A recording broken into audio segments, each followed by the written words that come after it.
Welcome to Fortress of Faith with Tom Wallace, calling North America to repentance and revival.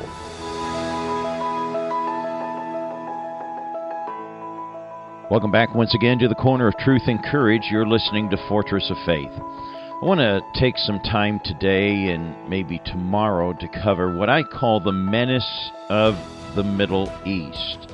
The menace of the Middle East.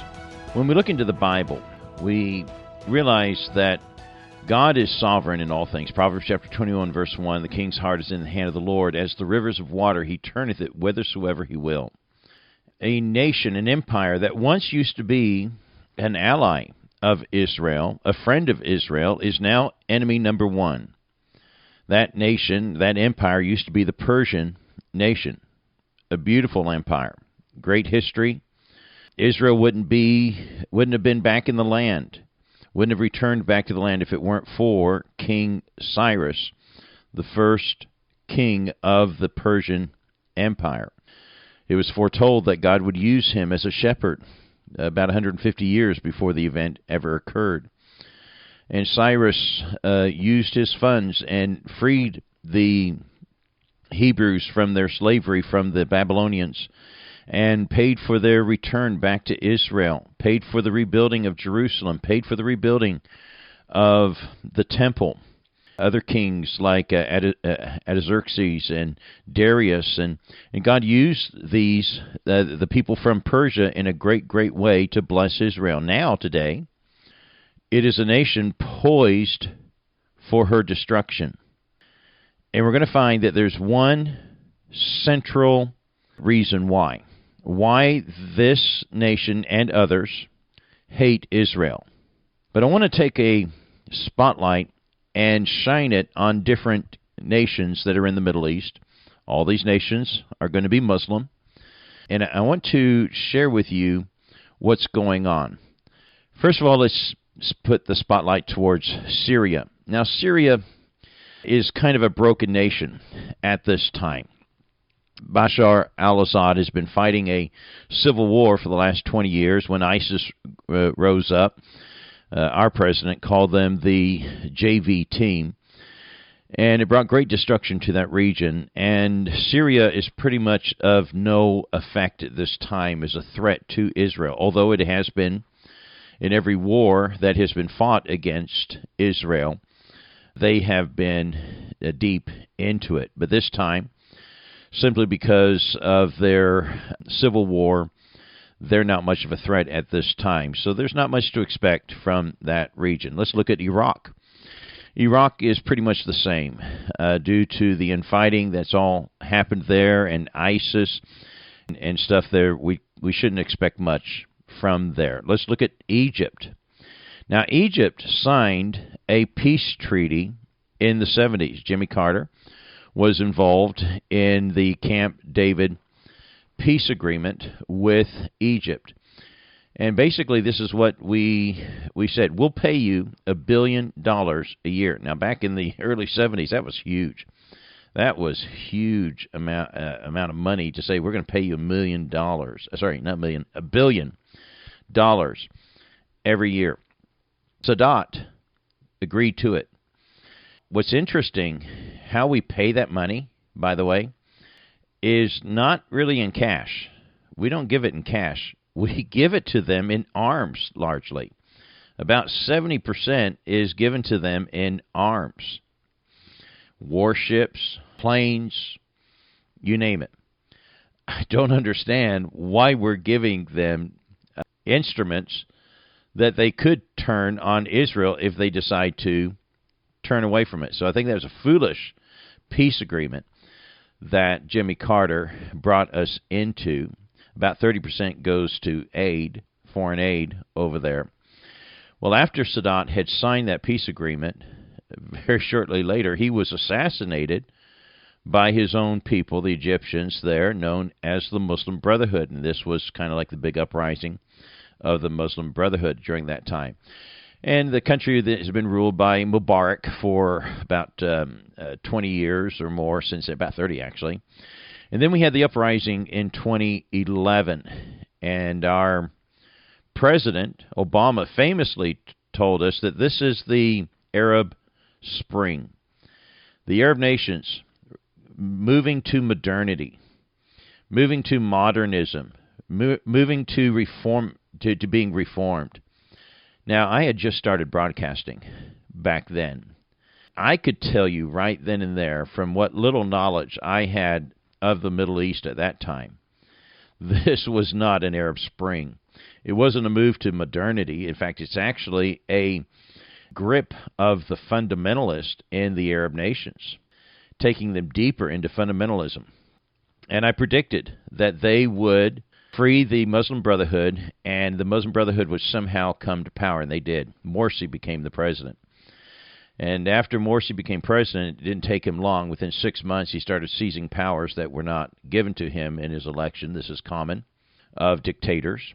And he was beginning a dictatorship, going to remove the country from its relations with the United States and the peace agreement.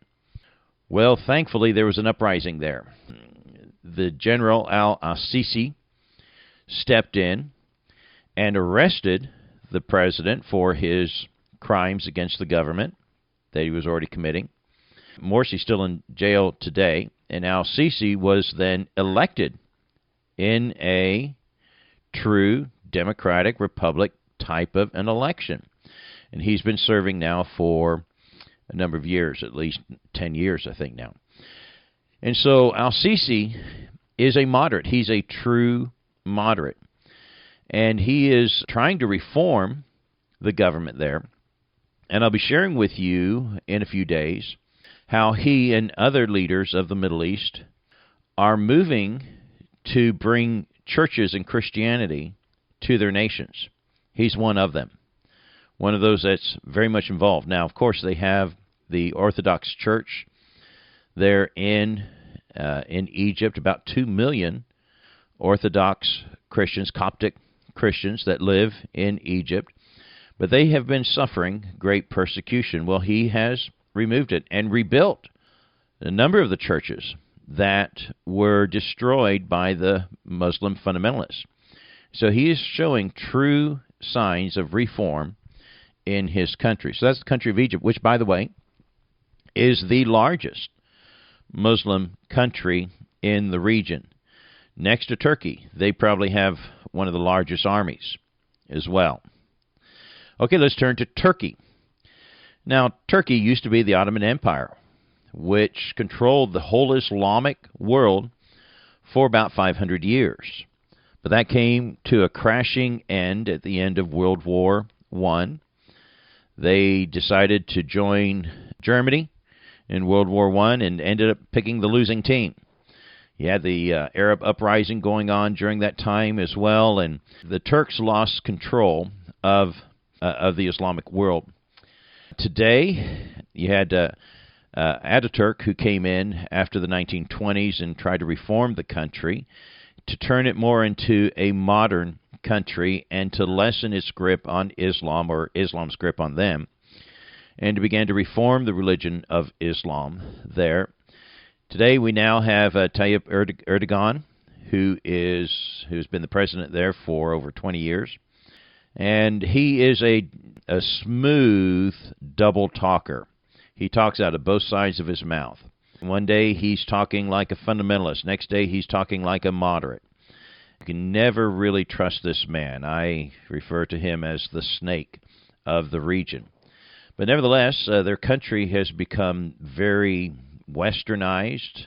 They want to join the European Union. Turkey is a part, by the way, of NATO, standing against Russia, Mother Russia, with NATO. Now, they have one of the strongest armies in the region, and they're very financially strong for the region. Turkey is kind of a fence player. I'm going to put them in a let's wait and see where he falls. I'm not sure if he will side with the fundamentalists or if he'll side with the moderates if it comes down to it, because he really doesn't show his colors. So that's Erdogan in Turkey.